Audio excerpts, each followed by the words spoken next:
Painful period हमेशा endometriosis को ही बताते हैं।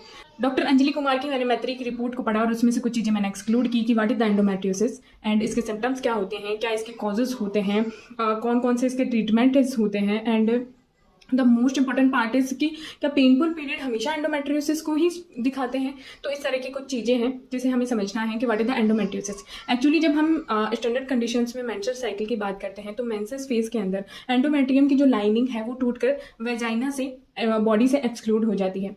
तो ये एक इंपॉर्टेंट चीज़ हो गई। लेकिन ये एंडोमेट्रियम की लेयर जो है यूट्रस के अंदर बनती है। लेकिन जब हम कंडीशन की बात करते हैं एंडोमेट्रियोसिस की तो उसमें कई बार क्या होता है कि यूट्रस की जो आउटर लेयर है उस पर भी एंडोमेट्रियम की लेयर का फॉर्मेशन हो जाता है। फैलोपियन ट्यूब या ओवरी के आउटर पार्ट पर भी एंडोमेट्रियम का लेयर का फॉर्मेशन हो जाता है। तो इस तरह की कंडीशंस इसमें बनती हैं। इसके कॉजेज क्या होते हैं? सबसे पहली चीज़ आपको ये समझनी होगी कि रिट्रोग्रेसिव मेंस्ट्रुएशन का मतलब होता है कि जब ईस्ट्रोजन और प्रोजेस्टेरोन के लेवल डिक्रीज करते हैं तो यूट्रस में जब एंडोमेट्रियम की लेयर टूटती है मेंस्ट्रुअल साइकिल के अंदर, तो उसी तरह से जब आउटर पार्ट की बात करते हैं तो वहाँ से भी कई बार ईस्ट्रोजन और प्रोजेस्टेरोन के कम होने के कारण जो एंडोमेट्रियम की जो लेयर बनी थी वो टूटने लगती है और पेल्विक पार्ट में ब्लड जमा होने लगता है। और कई बार ये अपर साइड में या वहीं पर जमा हो जाता है क्योंकि कोई पर्टिकुलर पाथवे है नहीं जाने के लिए, ब्लड के एक्सक्रीशन के लिए कोई पर्टिकुलर पाथवे है नहीं, तो वहाँ पर वो क्लॉट के फॉर्म में जमा होने लगता है। और कई बार ओवरीज पर वो ब्राउन कलर की सिस्ट का फॉर्मेशन करता है जिसे हम चॉकलेट सिस्ट के नाम से भी जानते हैं। तो इस तरह की प्रॉब्लम्स, इस तरह की कॉजेज इसमें कई बार देखने को मिलते हैं। सिम्टम्स की बात करें तो पेनफुल पीरियड इसमें से वेरी कॉमन सिम्टम है। और जैसे कई बार फीसीज के अंदर भी ब्लड दिखने लगता है, पीस के अंदर भी ब्लड दिखने लगता है और कॉन्स्टिपेशन में भी कई बार ब्लड कॉन्स्टिपेशन भी हो जाता है। तो इस तरह की प्रॉब्लम्स कई बार देखने को मिलती हैं। तो ये बेसिक फिनोमिना हो गया एंडोमेट्रियोसिस का। लेकिन क्या पेनफुल पीरियड हमेशा यही बताते हैं कि एंडोमेट्रियोसिस ही है? नहीं, एक्चुअली बात मेजर ये है कि पेनफुल पीरियड एक तो जेनेटिकली भी हो सकता है, जैसे कि किसी की मदर में हो या फिर जनरेशन में कई बार पहले से पेनफुल पीरियड जैसे दादी नानी कई बार इनमें भी होता है। तो इस वजह से भी कई बार ये प्रॉब्लम देखने को मिलती है। और पीसीओएस या पीसीओडी के कंडीशंस में भी पेनफुल पीरियड होते हैं। लेकिन एक चीज़ इंपॉर्टेंट है कि जब हम बात करते हैं एंडोमेट्रियोसिस वाले पेनफुल पीरियड्स की तो ये डे बाय डे या फिर day by day in the sense कि हर महीने ये बढ़ते ही जाते हैं और कई बार तो ये लेबर पेन जितना दर्द कर सकते हैं।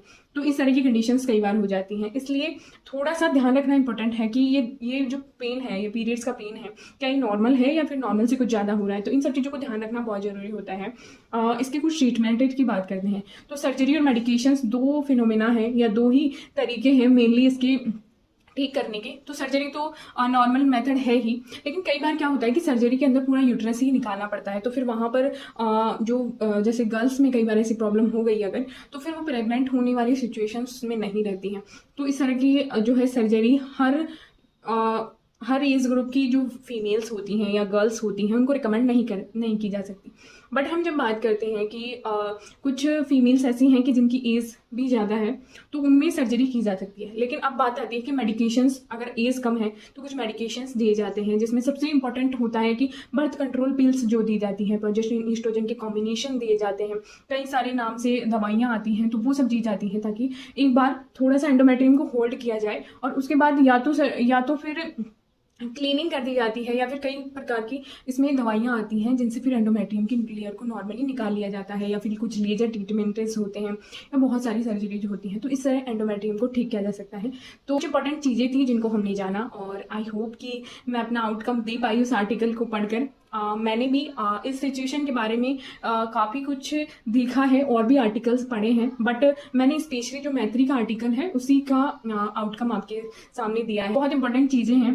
तो मेंस्ट्रुअल साइकिल से रिलेटेड कोई भी पेन होता है अगर आपको या किसी भी तरह की प्रॉब्लम्स होती हैं तो आप शर्माइए मत, बात कीजिए, कंसल्ट कीजिए गायनेकोलॉजिस्ट से, अपने पेरेंट्स से, जिससे भी आप बात कर सकते हैं उससे कीजिए ताकि आगे जाकर कोई बड़ी प्रॉब्लम, इनफर्टिलिटी जैसी प्रॉब्लम्स कई बार ना देखने को मिले। तो आई होप आप इसको समझेंगे and thank you so much video को यहाँ तक जुड़े रहने के लिए। सो पीसीओएस और पीसीओडी के बारे में भी आप जानना चाहते हैं तो पिन कमेंट में आपको वीडियो का लिंक मिल जाएगा, वहाँ से आप चेकआउट कर सकते हैं। तो thank you so much. Video को लाइक कीजिए, चैनल को सब्सक्राइब कीजिए। अगर आपकी कोई राय है तो बिल्कुल कमेंट सेक्शन में डालिए। Thank you so much.